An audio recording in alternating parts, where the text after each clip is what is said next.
Hello students, today we are going to learn lesson number 5, Weather and Climate. Weather. Weather is the condition of the atmosphere at a particular place over a short period of time. Climate. Climate, on the other hand, is the average weather conditions over a longer period of time, say over a period of 20 to 30 years. Elements of weather and climate. The elements of weather can be measured and recorded at a weather station.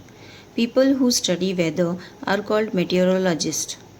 Weather reports are prepared by the meteorological department. They use various instruments such as barometers, thermometers, wind vans, and radars to gain information about the weather. There are some elements which are effect on weather and climate. Temperature, air, pressure, wind, moisture, condensation, precipitation. First, temperature. Temperature can be defined as the degree of hotness or coldness. Temperature of the atmosphere changes not only during the day and night but also from season to season. Incoming energy from the sun, also known as insolation, first heats up the earth's surface and then the heated surface in turn warms up the air above it. Layer by layer, the air is slowly warmed up. There are multiple factors that affect the amount of insolation received by the earth's surface, and as a result, temperature varies at all the places. Second is, there are some factors which are affecting the temperature. First is latitude. The insolation decreases from the equator towards the poles due to the curvature of the earth and angle of the sun. At the equator, the sun is overhead, so its heat is concentrated on a small area. Towards the poles, the sun shines at an angle. The solar energy spreads over a larger area and the temperature is lower. Next is altitude. Temperature decreases with altitude. With increasing altitude, air becomes less dense and contains less dust. Water vapor. Heat, therefore, is able to escape more rapidly, thereby lowering the air temperature.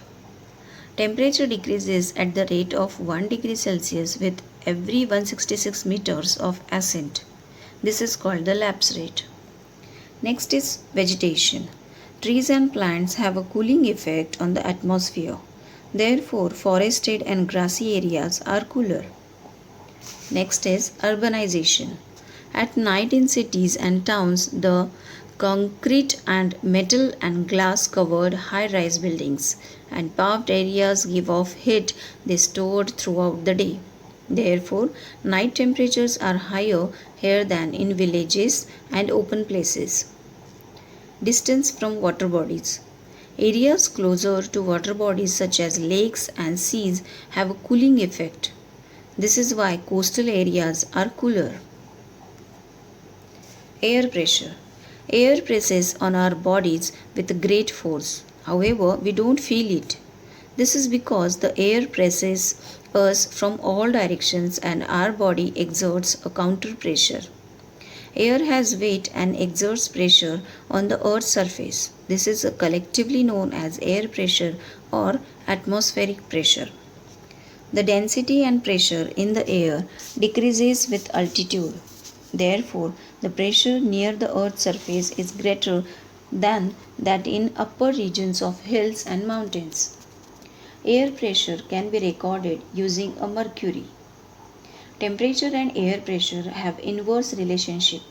When temperature is high, pressure is lower, and when temperature is low, pressure is higher. Areas with low temperature have cold air. Cold air is heavy and it sinks, while warm air is light and it rises. This variation causes air to move, which we name as wind. There are 4 pressure belts on the earth: equatorial low pressure and polar high pressure belts are thermal, while subtropical high pressure and temperate low pressure belts are formed due to dynamic reasons. Wind. The moving air is called wind. There is uneven heating on the surface of the earth by the sun. Some parts of the earth receive direct rays from the sun and are warmer. Other places receive slanting rays and hence are cooler. Warm air, which is above the warmer part of the surface of the earth, is lighter than cold air. This creates a low pressure area. Then, cool air moves towards the low pressure area. This movement of air causes the wind to blow. The greater the difference in pressure, the stronger the winds blow. Gentle moving air is called breeze. The wind vane is used for knowing the wind direction and the anemometer is used to measure the wind speed. There are some types of wind: seasonal wind, permanent winds, local winds, variable winds. First, seasonal winds, sea breeze and land breeze. On a warm summer day, uneven heating of land and sea leads to the development of a local wind called a sea breeze, while a land breeze occurs as the land cools faster at night than the sea. Next is monsoon winds. Monsoon winds that you experience during June to September in India are actually land and sea breezes on a larger scale. In summer, the land masses warm up faster and the air over the land gets heated and rises, creating a low pressure area. Winds from the oceans blow onto the heated continent. These are the southwest monsoon winds, causing winds. However, the wind does not always blow from polar region to the equator. The earth rotates from west to east, dragging the atmosphere with it. This causes the wind to deflect and create certain permanent winds in various directions. The trade winds, polar winds, and the westerlies are the main planetary winds. Permanent winds blow between these major pressure belts of the planet. Trade winds. Trade winds blow from the subtropical high pressure belt to equatorial low pressure belt. In the northern hemisphere, the winds, because of the earth's rotation, are deflected to the right. They are called the northeast trade winds and form the northeast trade wind belt. In the southern hemisphere, the winds are deflected to the left and around 60° north and south latitude are the result of cyclonic depressions because cyclonic uplifts result in relatively low pressure. We will read about cyclones.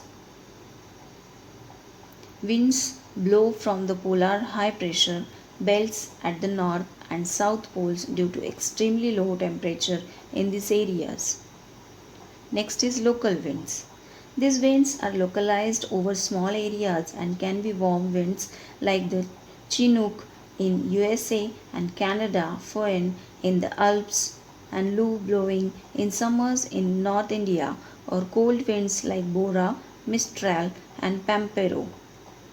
The Chinook winds blow down the leeward side of the Rockies in the early spring and melt the snow of wheat growing areas of Canada and USA.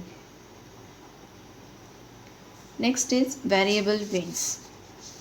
Variable winds like tropical and temperate cyclones and anticyclones vary in speed, time, and blow over small areas. Cyclones. A cyclone is a huge storm that originates at sea. It is characterized by a low pressure center and strong winds spiraling inward and upward. They develop in the trade wind belt between latitude 5° and 20° north and south of the equator. Anticyclones. In anticyclones, the air is sinking and warm. As warmer air can hold more water vapor, clouds are unlikely to form.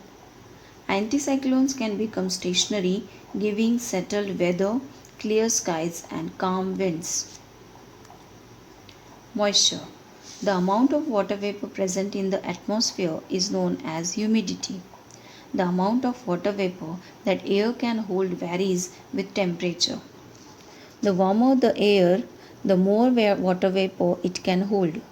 When warm, moist air cools, it sometimes reaches a point where it can no longer hold all its water vapor. Then the air becomes saturated. Saturation can be defined as the condition where a mass of air can no longer hold the moisture at a given temperature and pressure. On further addition of moisture, vapor condenses to form clouds, mist, or fog. The temperature at which saturation takes place is called the dew point. Condensation. Water vapors being lighter reach high up in the sky. Cool air cannot hold as much water vapor as warm air, so the vapors condense. They cluster around the dust particles present in the air and form big masses called clouds. A cloud is a visible mass of water droplets or frozen ice crystals suspended in the atmosphere above the surface of the earth. While a majority of clouds form in the troposphere, there are occasions where clouds in the stratosphere and mesosphere are observed. The amounts of types of clouds cannot be measured by instruments, so meteorologists record them by observation. Precipitation. Precipitation is any form of moisture which falls on the earth. This includes rain, snow, hail, sleet, fog, mist, dew, frost, etc. Most of the groundwater comes from rainwater. When the moisture in the air condenses closer to the ground and mixes with dust in the air, it forms mist and fog. When a warm, moist air mass blows over a cold surface, it causes fog. Thick fog can reduce visibility only up to few feet. Rain. When the clouds reach high altitudes or are forced to rise due to high mountains, they change into water droplets forming rain. Rain is the most common form of precipitation and the ultimate source of pure water. This is the stage when Earth receives back the maximum amount of water and completes the water cycle. Rainfall is measured by rain gauge. There are three types of rainfall: convectional rain, cyclonic rain, relief rain.